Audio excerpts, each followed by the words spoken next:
just want to thank both Farzana and Suhaiymah for being here and being unapologetic Muslim women fighting for justice in the current context. And I just really wanted to kind of bring attention to a few points that stood out to me as a way of summing up the conversation. And you're going to see my obsessions kind of floating through these points. So I think for me, a key thing was the inherent violence connected to the identity or to the concept of Britishness. I think that's a really interesting thing, and that's very lasting for me because I struggle with that concept of being British for that particular reason. And also the concept of living parallel lives as people who are inherently othered. I think that's really fascinating because you do get used to existing in the parallel of home and the parallel of outside in the wider society, and that must have some kind of inherent, some kind of violence. It's an act of violence against the way that we see ourselves and perceive ourselves in a society. Also, another thing, looking at the mythologies that run through our society, I think it was really put quite beautifully.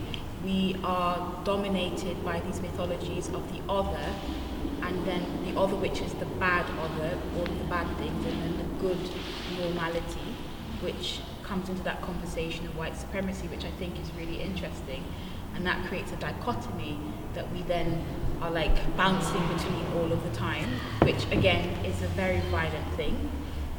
Also, I think I wanted to kind of call out how this connects into capitalism. A lot of the wheels that have driven the way that we are now has been driven by a want for capital. And so part of our mission here at Civic Square is just really exploring that and creating a platform in which we can begin to reimagine a more healthy social foundation. And so again, I think I want to thank these two women for just really creating that space and showing that it's possible to dream and reimagine within a context that is broken. Again, mythologies around race and gender, I think we really have to think about how these things impact our daily lives, and how we then transform the way that we look at those things and the importance that we give to them. This is a call to action to begin that process of reimagining and how we begin to do that, and having these conversations and spaces and having, Tangled in Terror.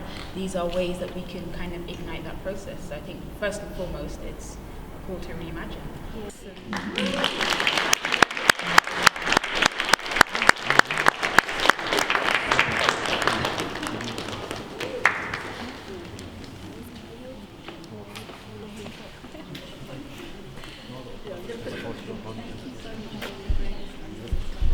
It's, I think, holding both the structural curation of the British imaginary and then also the intimate ways in which that was curated in our lived realities. And I don't know if you want to I think they're really helpful reflections. I mean, one of the things that comes to mind just from what you've said is something I felt was really important to do in this book was to make sure that we I think a lot of the narratives that we sometimes see kind of say Islamophobia began at 9/11, maybe 7/7 in the UK, and that's where all problems kind of stem from. And I think actually this narrative that we see, and as you say, that has built up for years around Britishness equates to whiteness, and we're seeing the kind of fallout of that both at the border. So we've seen with the recent war in Ukraine that suddenly a border can fall overnight. Suddenly, actually we're going to pay you to host refugees, and we understand that refugees are people fleeing context, material conditions, but where those refugees have been racialized previously as not white, actually no, we don't, those things are not applicable. And so I think we see that the whiteness of Britishness and the not only upholding kind of the edges of Britain and this border, but also within Britain, right now the Nationality and Borders Bill is being debated, and this is a bill that will allow the government to secretly strip citizenship of anybody they deem to kind of fall under arbitrary clauses like you're a national security concern, we can't tell you the reasons therefore that we're stripping your citizenship because it's national security grounds. And obviously, all the research shows that will obviously disproportionately target Muslims and black and brown people. And I think you've sort of got the internal and the external kind of effects of this white imagination. But I think the really important thing is that this is because Britishness has always been built upon and with and enmeshed with white supremacy. And one of the things I try to do in the book is actually take the story of Islamophobia back 500 years and say that the creation of a colonial world system fundamentally changes everything, because one of the things that I think we sometimes get bogged down in when we're talking about Islamophobia is I think you might have come across this kind of debate of, ooh, is it a racism, is it not a racism, but Muslims aren't a race, they're a religious group. And one of the things that I'm trying to dismantle in the book is that's such an irrelevant point, because race doesn't exist prior to racism. And I think something that we often think is racism exists because races exist in the world. But actually it's the other way around. You invent races to justify your racism, and we've seen that throughout the Enlightenment period. Earlier to that, you have people measuring skulls to say maybe this can justify what we've been doing, enslaving people. And you have these beloved philosophers like David Hume, Immanuel Kant, who people are told to study today about philosophical greatness. They're saying things like there's been no great ingenious or manufacturers or inventors in the world that do not have a white complexion. And so I think it's really important to understand that British Empire is Britain. There is no Britain without empire, and I think this is something that we've seen more and more conversations about recently. And I think since Brexit, it's been very interesting because obviously Britain cannot cope as a little island without all of the kind of imperialist connections that it's always had, and all of the labour of racialised people that it's always depended upon. And I think that they're really important material and historical context to then understand why today, when I work with young people in schools, for example, they feel this kind of difficult to articulate feeling that we're not allowed to claim Britishness, and then the debate becomes really small because it's within this field of but I am British too, I'm brown and British, I'm black and British, I'm Muslim and British, when actually perhaps that's a diversion from the more important conversation, which is actually what Britain is built on violence, and we don't have to, I'm not particularly interested in claiming it, do you know what I mean? And I think that's not really the pursuit, but we're asked to divert ourselves to that pursuit because it's you don't integrate enough, you don't blend in enough, you don't assimilate, you don't try, you're living parallel lives. And so we're forced to have these really we're diverted to have these other kind of conversations. And I think that's really linked to the point you just made as well about settlement patterns, because I remember doing some work actually in Tower Hamlets a couple of years ago, and it was basically just a sports project with Muslim women. And it was funded by, and I talk about this in the book, it was funded by a scheme, a London council scheme called Sports for Social Integration, okay? And what was really, really, really frustrating about this was that this idea, it kind of rested on this idea that if you get people to play football together, you will resolve social kind of segregation. Every woman that I spoke to loved the sport bit, that was all good fun, and that had no bearing on the fact that when they left that room, the gentrification of their communities was completely segregating them from the people that they love. The prices in their areas were going up and they were being moved out. They felt so uncomfortable kind of being able to, I remember one woman even saying, in this area, this tube stop, I feel safe wearing my niqab. The next tube stop, I feel completely unsafe. And so I think that's such an important point because again, when the onus is put on us, we're so diverted from saying actually these are all, there are so many other institutions, organizations that A, need to be held accountable, but B, that profit, literally line their pockets from and benefit from us being the ones always on the back foot. And I think that's the other thing I wanted the book to do, is to really say that there are actual places that we can target our anger and our frustration because there are actual beneficiaries. Islamophobia is it doesn't exist randomly.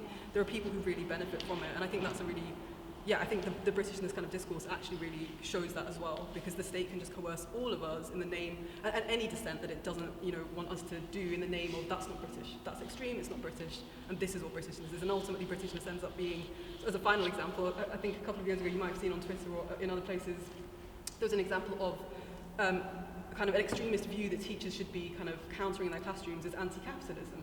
And what that does is it frames capitalism as a British value. And so that's so fascinating, right? Because then you're making it a situation where you can't even kind of, I guess protecting property is more important than people having the chance to express their views and their humanity. So yeah, I think there's so much in what you've asked there, and I think, that ultimately this is about, these are all kind of division, what's the word I'm trying to use? Divisive, and they divert us from the conversations we need to have, yeah. There's just so much in that. I'm probably the wrong person to be in conversation with. Everything you say, I'm like, oh. No, you too, though. There's a light bulbs going off. But I also think, before I go to the kind of second question that I have for you, there's something really interesting around a lot of these kind of deep deep fundamental core needs that we have of belonging and resource, access to resource, and safety and dignity, that these narratives of oppression and these paradigms of oppression, white supremacy, Islamophobia, like actually tap into every single human being, and there's a threat to that, to one, the construction of these social constructs and these identities, but also a threat to them, those things. And so, you know, and then we see it like played out in everyday day sense, like the threat to a sense of belonging, a sense of place, a sense of safety, that's happening, and that's manufactured by the right, by the profiters of these types of oppression. So I wanted to kind of like draw that out a bit. Because also there's a really personal element to that that's really painful, and I think I didn't want this book to just be kind of abstract and be like, these are, you know, let's go analyse Islamophobia, and I try and say in the introduction even that one of the things I thought of first when I was asked to write this book was actually the kids in this particular poetry workshop that I remember doing, and I just remember thinking, it was heartbreaking to me that they were 11, 12 years old, and the poems that they were writing were, you know, I am not a terrorist, I am not submissive, I am not a patriarch, and I just thought, you're 11, you deserve to write poems about any, you know, your poems should just be vast, your imagination should be humongous. And so I think that, what you said is so important, because actually it's how it lands on us that really matters in our day-to-day, and actually the people that we talk to day-to-day, the people that we love probably, and I think it's kind of being able to connect that and those relationships with these things, and that's not, I think we're told that those two things are completely separate. We don't have time for politics, like those things are, you know, we're all busy, we're trying to survive. But actually our survival is bound up with that, and I think that's the difficult part. Yeah, because, you know, you don't have to seek belonging to Britishness, because that's not possible. But I think innate in all of us is these fundamental needs of belonging and connection and all of these things. And, you you mentioned the NF, and similarly we had in Tower Hamlets the EDL marching, and my background is as a youth worker, and I remember with third generation, you know, Bengali and Somali young kids that I was predominantly working with, them saying, we had sort of maybe like 2014, 15, and marches were happening, and I remember asking them, you know, do you think it's, you know, what are your opinions on what's going on? And they were like, well, it's their country. And I just thought, wow, you're like third, you know, fourth generation, and such a deep sense of like deservingness of like this deep exclusion, this deep violence, and that's in the like psyche of like kids as young as 8. Yeah, that's devastating. It's devastating. And I think there's a link there as well between, I think this is why like the ideological, those narratives actually really matter, because even that idea of like this is their country, well actually everything in this country, where did it come from and what was it built on? And I think one of the books I talk about in the book is Nadine El Anani's book, Bordering Britain. Really recommend it.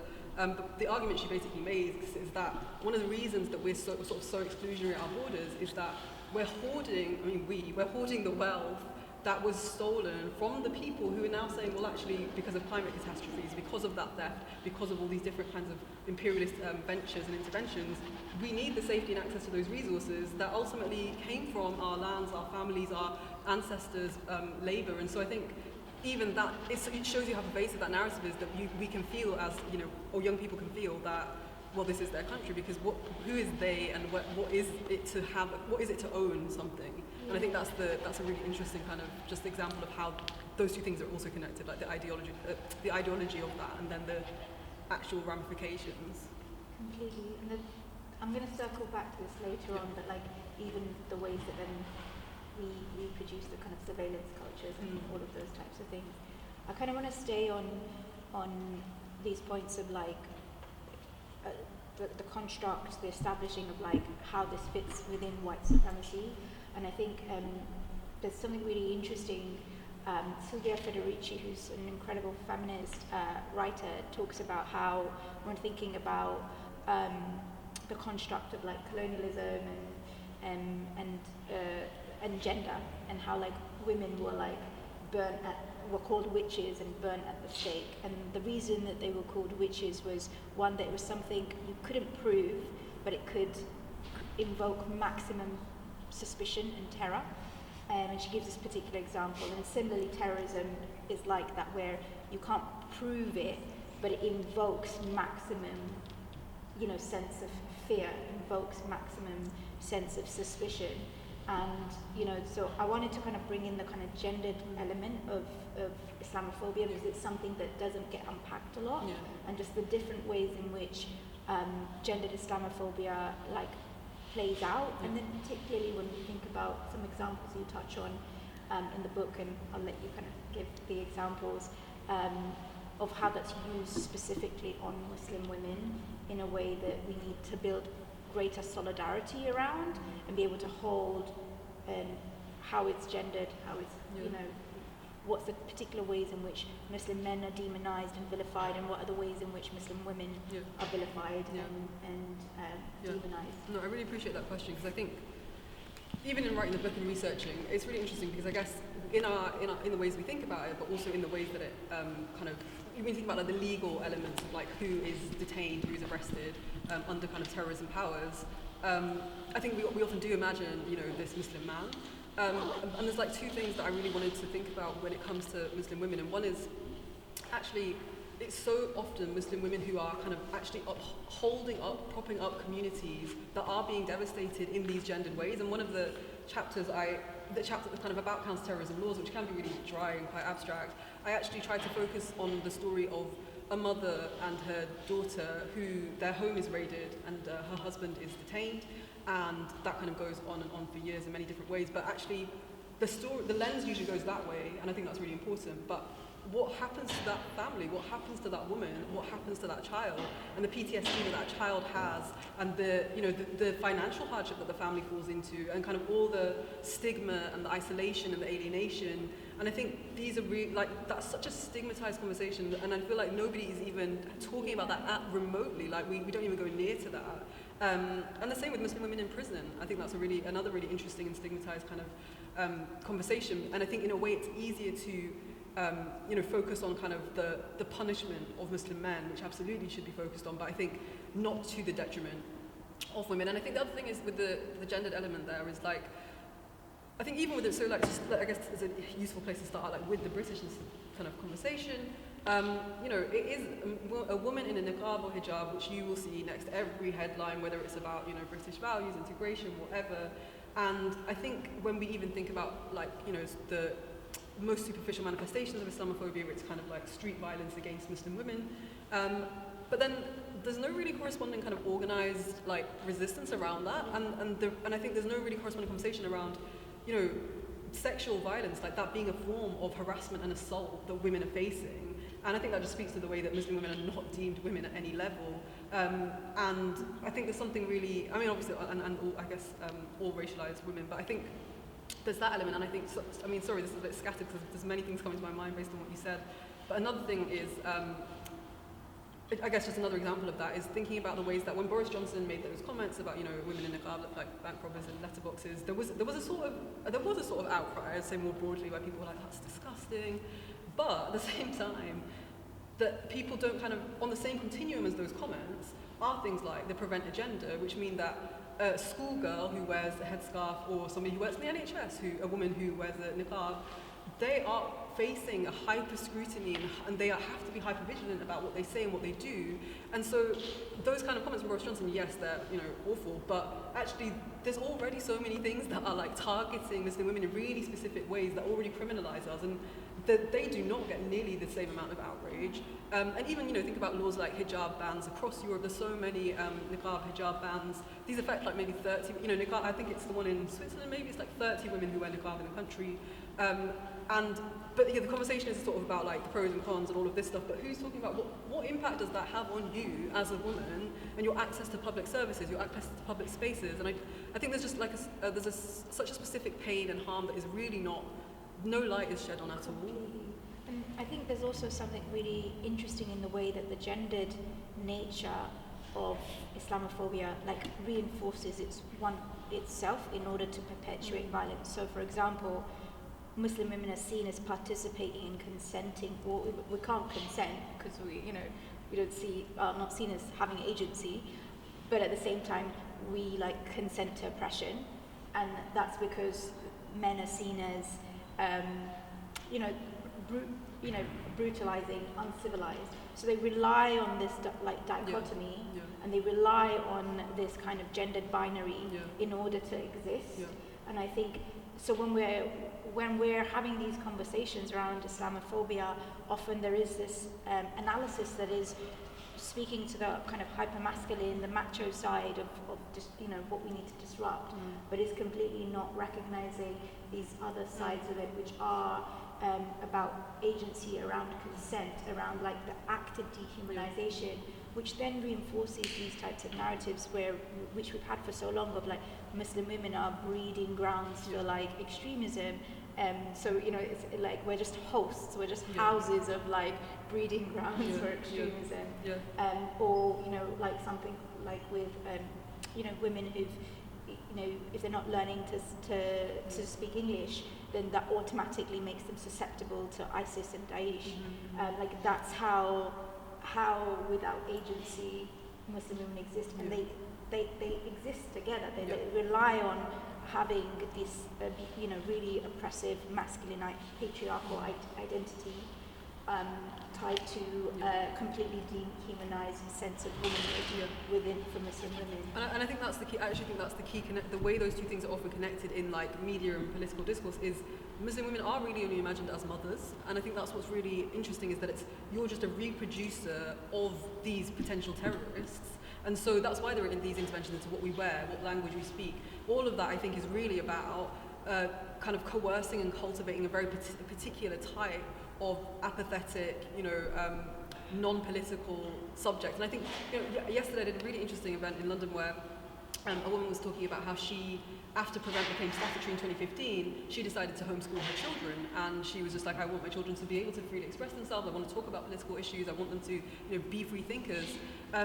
But then feeling the scrutiny of when the education officer comes around to her house, knowing that no matter, there's nothing she can do to not be deemed as radicalizing her children, because the very act of removing your children from school as a Muslim mother, what could you possibly do within the home that isn't suspicious? And this even links to, when people's homes are raided. It was really fascinating to look at testimonials of, I really recommend looking at helping households under great stress. They're one of the only charities in the UK that work with families and households that have experienced counter-terror policing.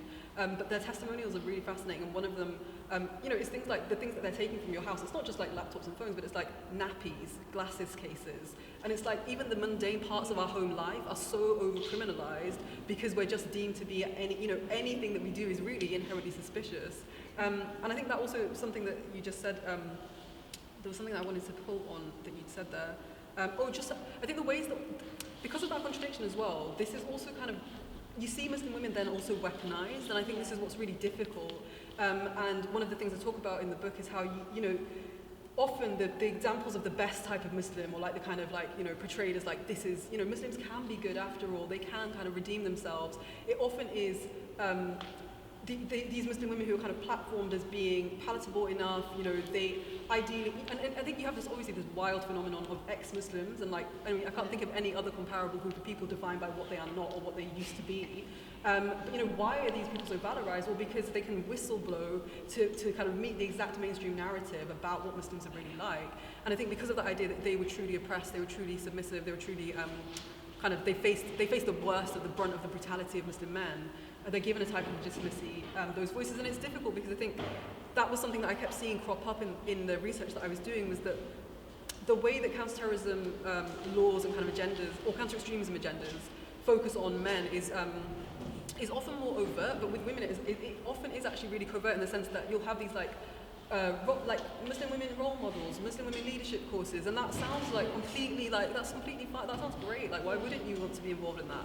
But actually the thinking behind that, and the logic behind that is, if we can elevate and co-opt a type of Muslim womanhood, we're then actually co-opting the larger Muslim community, which is fascinating because it relies on a contradiction, which is that Muslim women have no agency at all, and they're so they have no voices and no influence. But also they're so powerful that if we co-opt them, they can influence the entire community to change, stop being terrorists. And I think those contradictions make it really hard as well to even articulate so much of the kind of, I think, the layers of violence that Muslim women face, and makes it difficult to even in writing this book, it was like trying to tread those lines and try to have my own voice, but then also kind of not critique those individuals who are co-opted necessarily, but also, how do we hold people accountable at the same time as without falling into like misogynistic tropes of them as traitors and Muslim men as like these valorized kind of bastions of the community that Muslim women, whistleblow about, when there's so much else going on behind the scenes. And finally, I guess just on that point,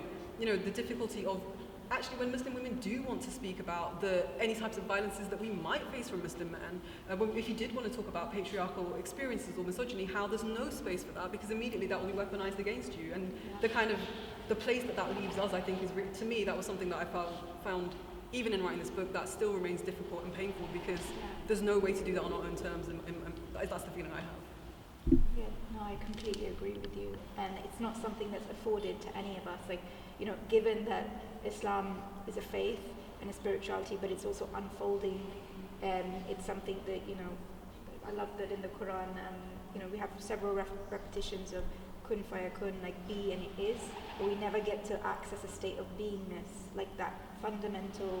I think June Jordan, the incredible black artist and poet, who she said something about the kind of white supremacy in America, which is saying the black body in America is that always, I'm paraphrasing really rubbishly, is always concerned with this question of how can I be who I am, and that thing of like beingness that we're not even allowed to like be is so profound. Like it's so profound for oppressed groups, but also what it means for us to like have life stolen.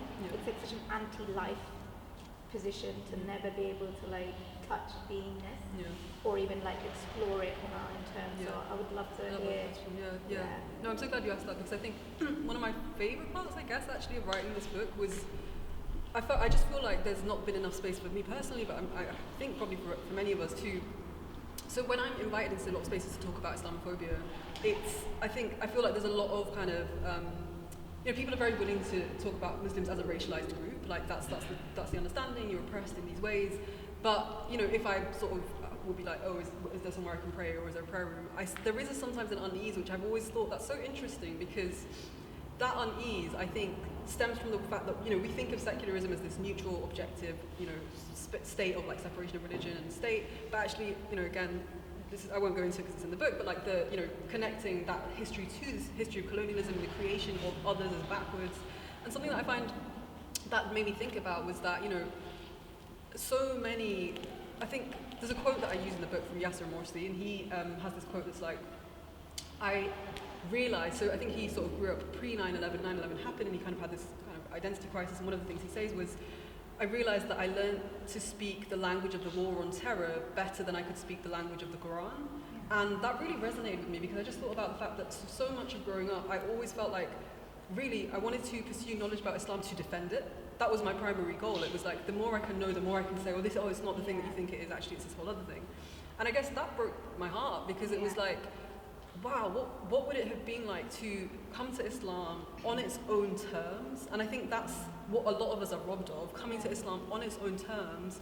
And what questions would we have asked of it? Because I think even when there are no Muslims in a space, I think we are often asking questions of Islam, of Allah, of the Quran that maybe aren't even our questions, right? So like, what rights does it give women? When actually, would that be a question that we have if we weren't completely embedded in this discourse of, Muslim women have no rights, or Muslim women have no like status.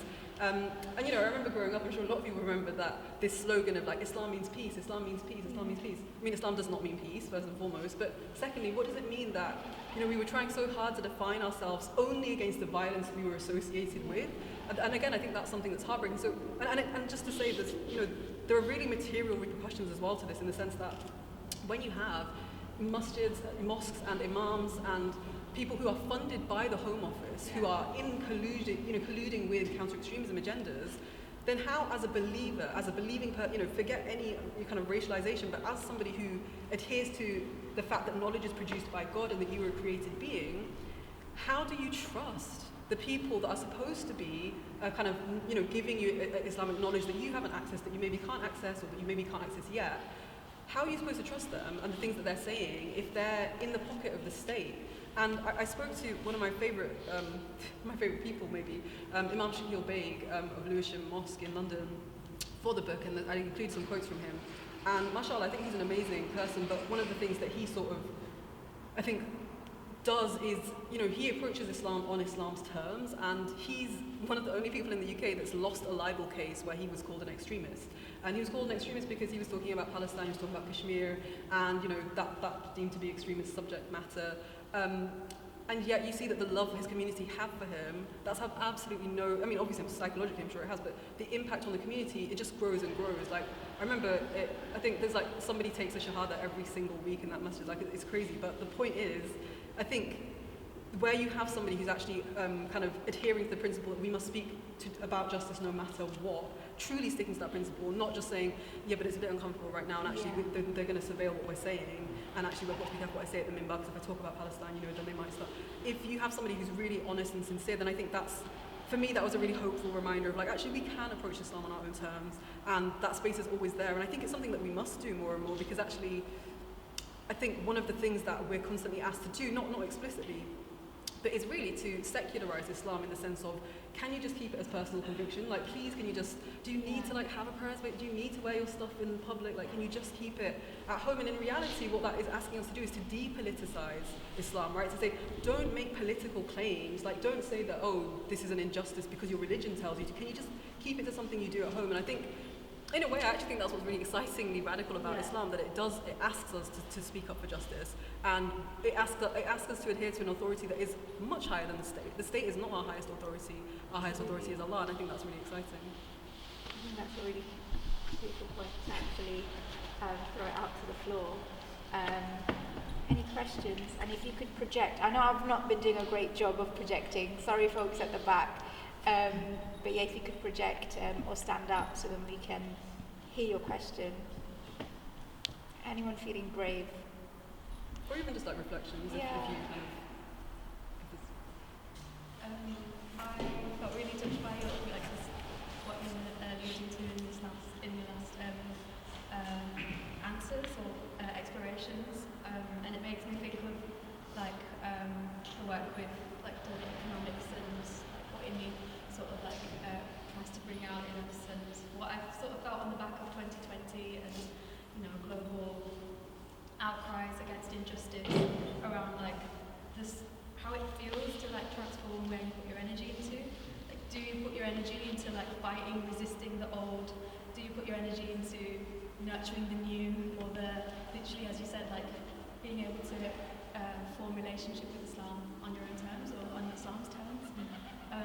I wonder, for both, for both of you, if there's any reflections on how that's felt of resisting, nurturing, how that feels. One of my favorite chapters in the Quran is sort of, Al-Furqan, is around discernment, and I think this is one of the things that I really truly believe is that Islam helps us nurture a lot of skills that are abolitionist.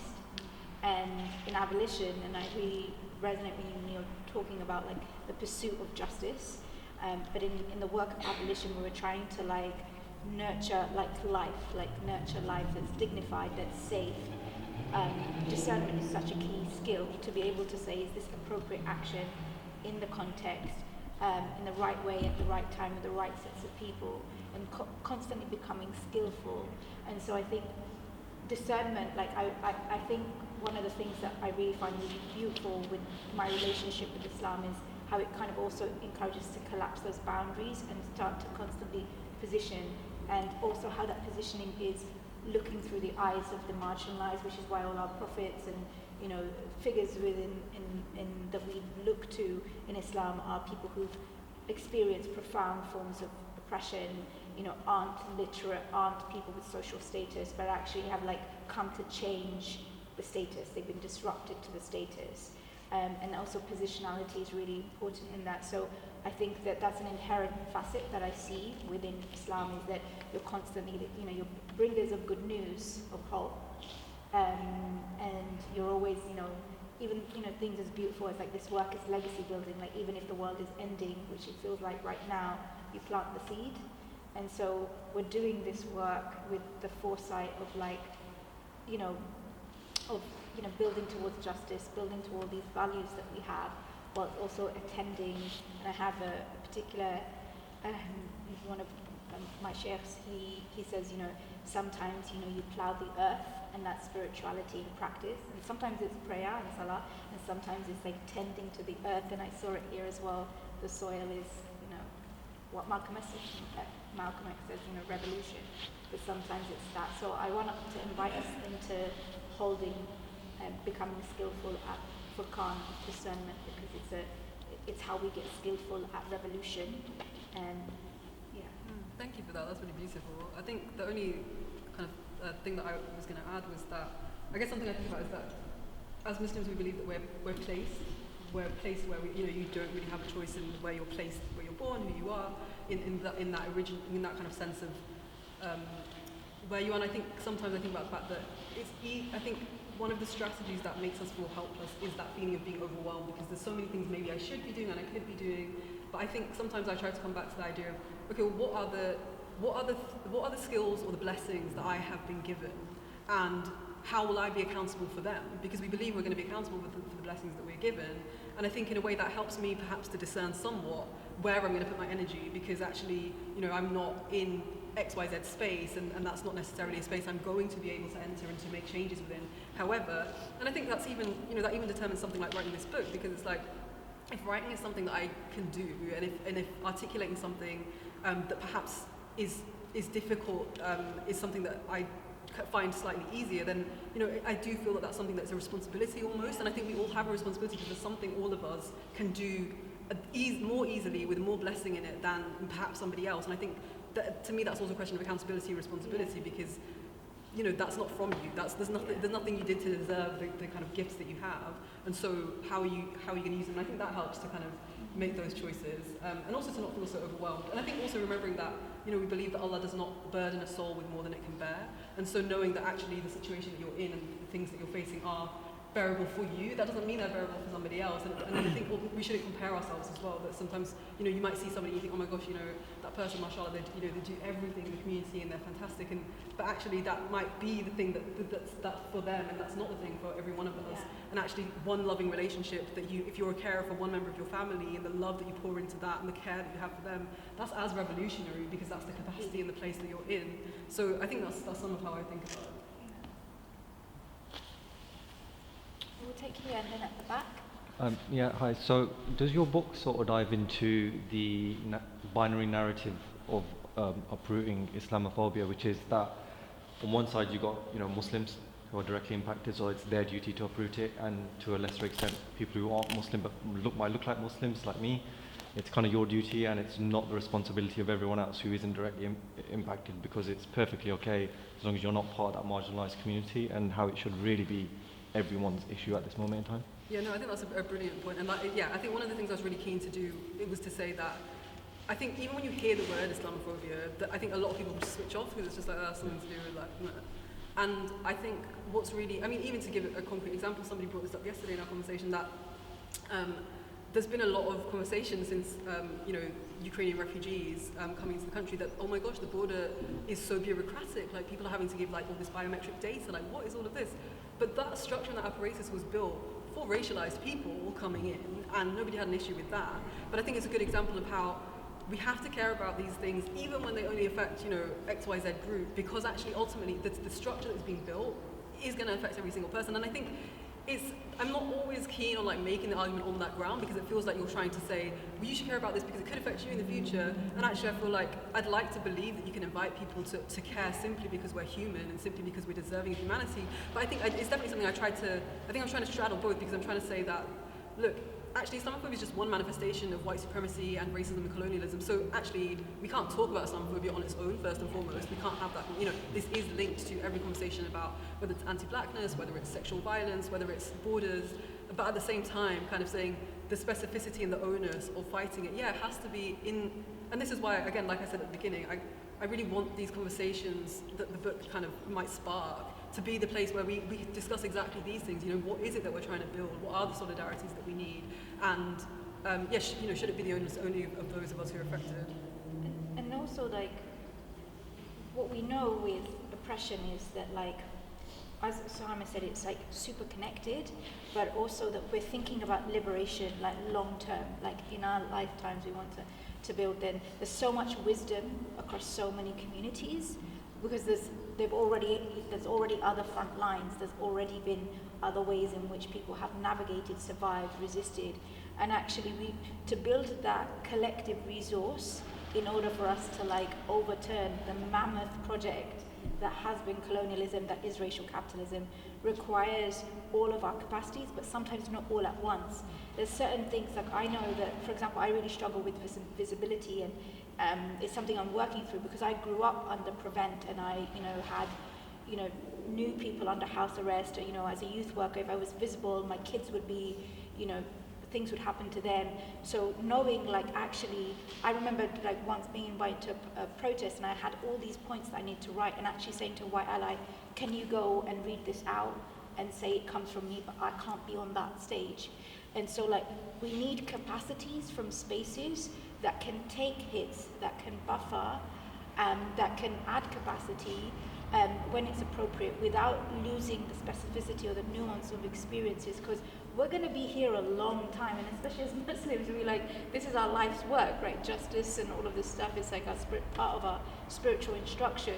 And so I think that when we're thinking about that long-term vision of moving together, let's draw on each other's wisdoms, like draw on the courage and the resilience and resistance strategies from the Sikh tradition, because there's so much there, not just here, but also like, outside of this country. So how do we harness those strategies, as well as say we need to put right capacities in the right space when we're down, when it's not safe, when we have to be hidden, when all of those things, strategic, like we've got to be strategic.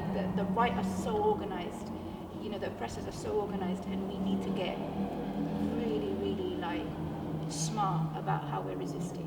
Can I just add one point to that? Because I think one of the things that, so with this series of books, they wanted us to bring in a lot of, like, as many examples as we could of, like, resistance and campaigns and that kind of thing. And something initially I was like, oh goodness, like, why can't I find all these, like, campaigns? With the other books in the series, there's quite, like, concrete examples. And I realized it's because also to align yourself with kind of movements against Islamophobia is also to align yourself in the minds of the establishment with being a terrorist sympathizer. And I think a lot of the organizations that have done some of the hardest work, the really brutal kind of groundwork, they're often kind of, disparaged in that way. You're an extremist sympathizer, you're terrorist aligned. And I even talk about in the book how this is something that not just myself, but many people have faced, but I remember distinctly in, I think, 2021, I got an email from a journalist at the Times, and she was sort of saying that, the Henry Jackson think tank, who are a neoconservative think tank really invested in Islamophobic narratives, have taken issue with you making a podcast about poetry on Radio 4 because you have worked with people from Cage being an NGO that work against, that kind of support people who are harmed by the war on terror. And I just thought, with so many leaps of logic, that even if you're mildly aligned with something perceived to be, helping people facing Islamophobia, people don't want to touch it, and people are scared to touch it. And so I do think there's like a specificity there that makes maybe, I think we sort of have to lean into the fact that, well, any of us, ultimately, if we're reaching a situation where anybody any opinion, any dissent could be deemed terrorist aligned. So what do you have to lose? What is it that you're holding on to if you're unwilling to kind of put yourself in that space of allyship, of sympathy, of capacity building? And just like really, like if we look at the way that the NHS is being securitized, mental health systems are being securitized, but the entry point is through Islamophobic policies. So it does have these very everyday material impacts. And we see that on the trans community, we see that on so many different, those impacts happening, those same apparatus of securitization, of surveillance being rolled out elsewhere. And so, I think that that's also, the time is now for like really being able to come together and like strategize together. And there's a point at the back. Do you want to come through?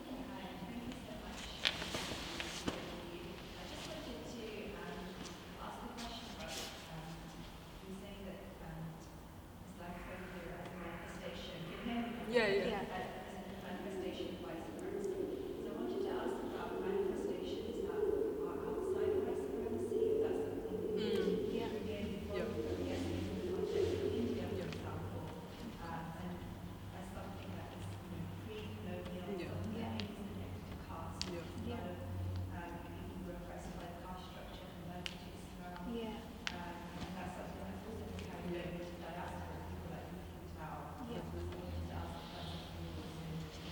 thank you. I think I'm really glad that you raised that.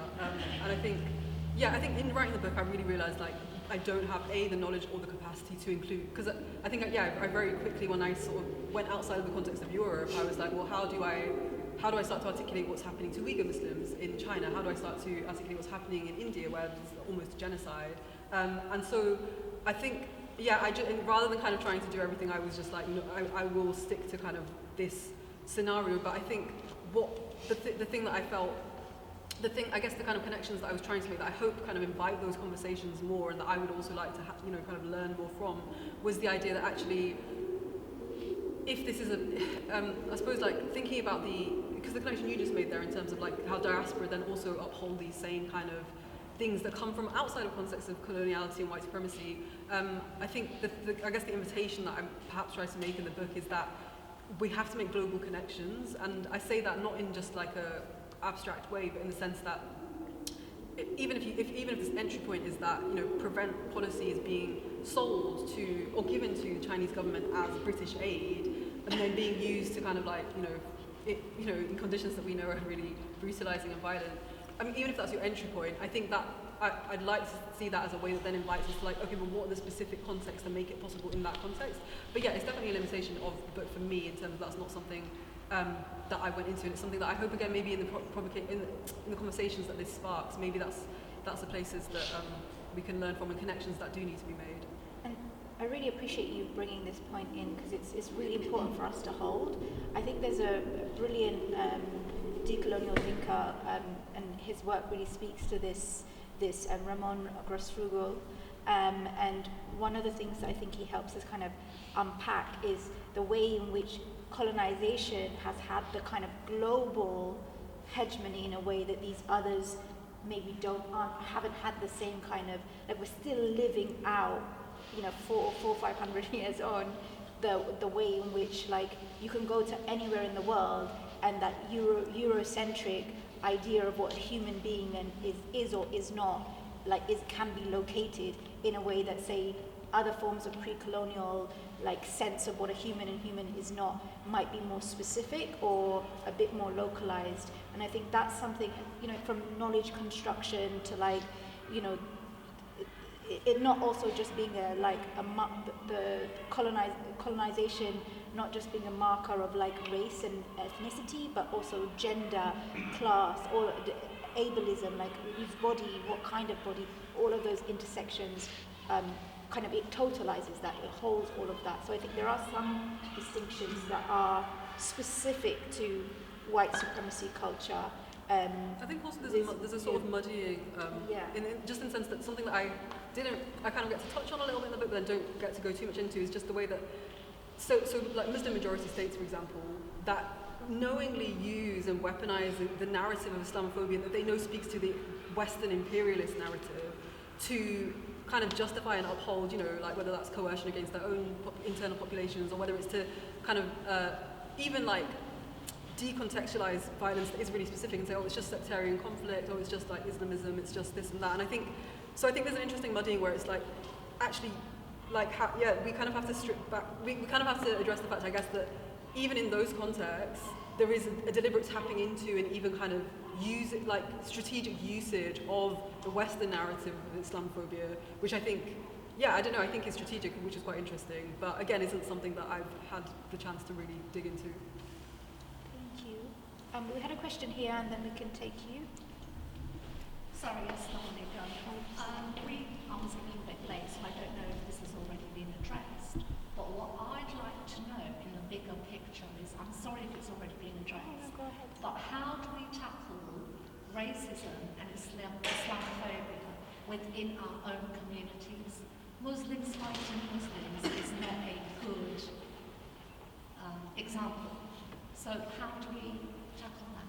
Yeah, I think this is, it's a really great question. Thank you for raising it. And I think we haven't really touched on that yet. And I think this is another thing that I struggled with even in writing the book, in the sense that I didn't kind of want to, I think it is easy to kind of lay all culpability with the structures that benefit from Islamophobia.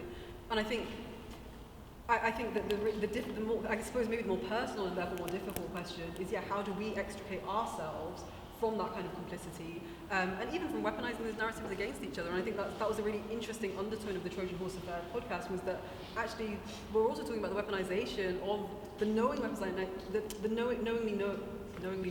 knowing how Muslims are perceived and using that to then, your own personal advantage or whatever, and the kind of ramifications that has. And also something I was really aware of in writing the book was anti-blackness that is upheld by many Muslims, whether that's Arabs, South Asians, and the ways that the intersection there, or the kind of revealing the fact that these aren't both manifestations of white supremacy, but actually you can opt to collude, or many Muslims can opt to collude with white supremacy in moments where it's advantageous, and then to talk about the violence that we face in other scenarios. So I think that's a really, really important question, because I think the actual impact of that is that it limits what we're aiming to do. And I think, just to give a kind of tangible example, I think a lot of the outcry we see around prevent is really important and great, but I think if our horizon becomes repeal prevent only, we've missed the fact that actually what we should be opposing is any preemptive policing based on associating a crime with a racialized body. And obviously what prevent grows out of is stop and search, which has always predominantly affected black communities in this country. And what that grows out of is colonial policing, which still affects those in countries affected by imperialist intervention. And so I think there's those elements. And to give another tangible example, thinking about the way that Muslim majority states collude with the European border forces to stop black African Muslims from coming, even not even to the border of Europe, but even coming to northern Africa. And so I think that's a global question as well as a very local and personal question. I think I'm looking more within our sort of like tight-knit community, where Muslims, we all Muslims in this room, we're all neighbours. It's all love thy neighbour. But there's, do you see what I'm trying to say? Yeah, it's Muslims fighting Muslims living next door to each other. We're trying to set an example. We call ourselves the religion of peace. Well, we talked about how we should. I kind of heard you when you came in, but I can't justify when I've got British friends that will talk to me about Muslims fighting Muslims, and I keep on repeating myself. I don't have an answer because I think sometimes we have to wonder whether that's kind of a diversion, because actually it's very similar to the argument of what about black on black violence when people talk about white supremacy and Black Lives Mattering. So I think we also have to be discerning about what arguments are the arguments we need to have. And I think the only question I have about that kind of thing is, with the book I'm writing, with the kind of thought process that I've been having, I'm always very interested in who benefits from this, and that really helps us to understand, I suppose, why an oppression operates. And so with a lot of the things in this book, it's very obvious that who benefits are corporations, our states. But even with what you said, right, the idea of Islamophobia amongst ourselves, racism amongst ourselves, who benefits is the same beneficiary. It's white supremacist institutions that keep the conversation within a very small field where we then aren't talking about who actually needs to be held accountable. So I think, go ahead. And actually both of those things can happen at once. Someone in my context has been a youth worker, grew up in Tower Hamlets.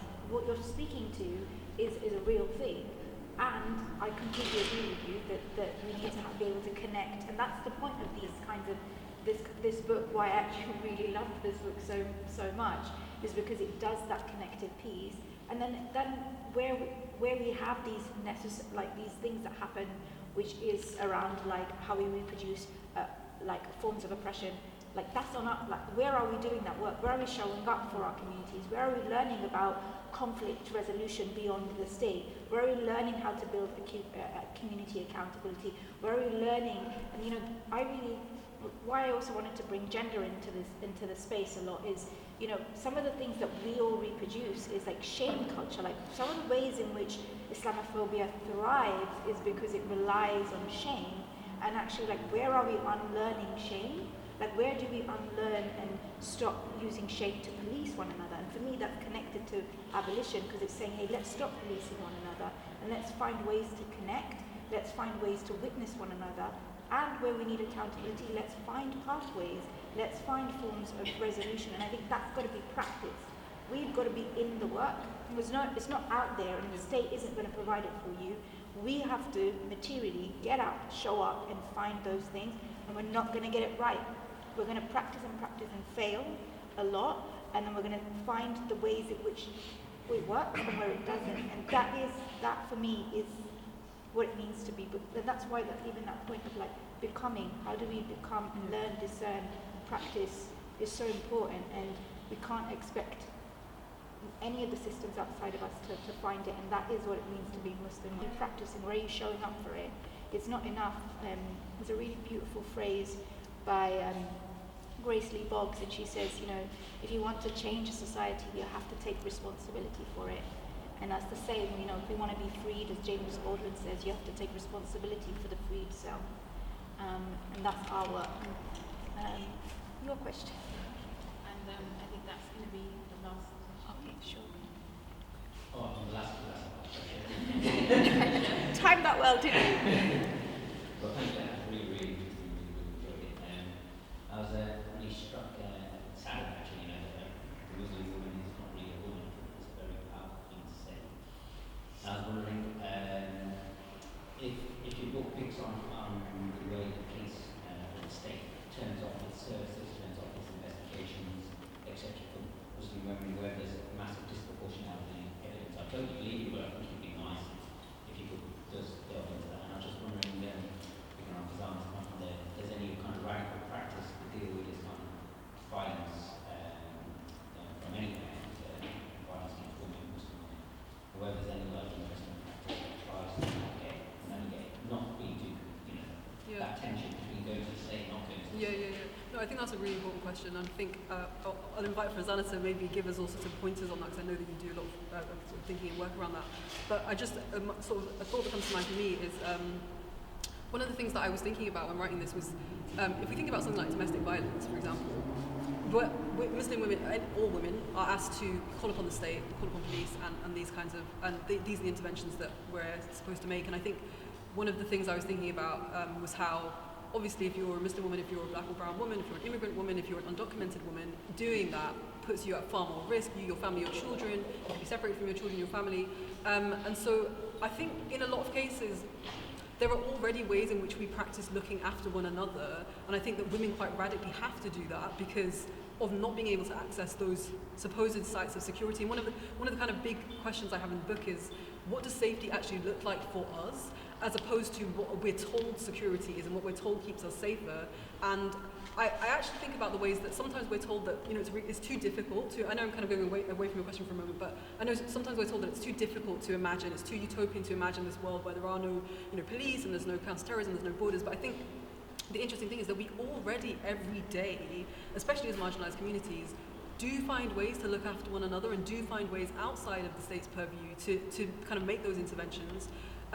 Whether I think there's enough, I don't think there is, and I actually found it really difficult to draw on a lot of examples of kind of radical practice, particularly where it comes to the most marginalized communities. But I also know that a lot of that practice has to deliberately be quite invisible because of the difficulty of the people that you're working with and the clients. So, and actually, Farzana, maybe you have more thoughts to share on that. And I completely agree with you. I think, thank you for like spotlighting this as well. Concrete spaces that you can look for, and I know we've been both part of it, but there's some gender Islamophobia work that Daraka Shah Raja does, and I would really recommend looking at her work, but and also based in the States, but they do amazing work. It's called Vigilant Love, and they've done really amazing work connecting the war on terror to state violence, to reproductive justice issues, to sexual violence, all of this stuff. Obviously that's the States, but it does have an international lens, and I've been part of some of those conversations as well. The organisation that I co-founded, Healing Justice London, actually emerged out of me doing a lot of youth work, particularly at that point with young women in Tower Hamlets who were experiencing forms of gendered and sexual violence, who were Muslim women, and couldn't, as Suhaiymah like perfectly articulated, couldn't access state services because those were spaces where they were also, even if the perpetrator wasn't a family member, the kids might be taken into care. It might have been someone at school, but that made just the family so vulnerable. And I realized, I designed this youth program, and it was very interesting in Tower Hamlets because even though it ranked really well, this survivor work process, they refused to fund me because they saw it as they wrote, oh, this is a health initiative, but you do youth work. And there's also all these issues around who's afford childhood and who isn't, and consent and all of this stuff. But it became very clear that under prevent and the level of surveillance that happens, no way could I build any form of survivor work that wouldn't make our communities vulnerable, which is why Healing Justice then emerged, and we were just running our workshops here and there. And I was running like consent classes, but I couldn't do them, obviously I had to do them like connected to food and intergenerational conversations because of the visibility and vulnerability it brought onto our community. So I think you're really right that a lot of this it has to happen invisibly because the state intervenes with your doctor, in mental health services, all of these things, teachers. If you say you're distressed, then it can very quickly, by association, make you vulnerable, your family vulnerable. But at the same time, we all need to get skilled at holding disclosure and holding disclosure safely. If someone comes to you and says, this is an experience I've had, how are the men in our communities knowing to create safe spaces for it? How are you unlearning forms of toxic masculinity? How are we all doing that work? Because if we want to get to that point of like liberation and abolition, and I'll always hold that vision, then it's in our hands. Like, Fanon says it, like, it's not, the political education isn't the charismatic leader or, platforms. It's actually supporting everyone to know, like, the future depends on you. It's in your hands. And so that's what I'm curious about, like, when we're talking about survivor work in 10 years' time, I hope we all know how to do it. I hope we all know how to de-stress, de-escalate, navigate and build community accountability. So I think get involved, and there's some stuff at Healing Justice the next 2 years around Islamophobia and securitization of health. Medact also do some interesting work, but it's not survivor-centered. But yeah, it's happening, and I think looking into that would be really important. I want to kind of hand it back to you for closing remarks, because Sure. Yeah, I just want to say thank you, everybody, for being here today and for this really engaging questions. And I think the kinds of questions that have been raised are also they're deserving of so much more time. And I think that's precisely what I really wanted the book to do, actually, is just to be a small spark, a small tool. And I hope that, we get the space, because I think actually something that I've noticed in all the spaces that I've held is that people feel like often we haven't even had the space to hold those questions in of themselves and to even begin those discussions. So yeah, I just thank you so much to you guys for kind of hosting this space as well today and inviting me to have this event here. And I always appreciate all the work that you're doing. And I think get involved with Civic Square if you don't know the work they're doing. I think it's really important, and the kinds of conversations that we have had today, I think, really feed into the stuff that we do. So yeah, thank you, everybody. And also I'll be selling books here if anybody wants to get one. Thank you.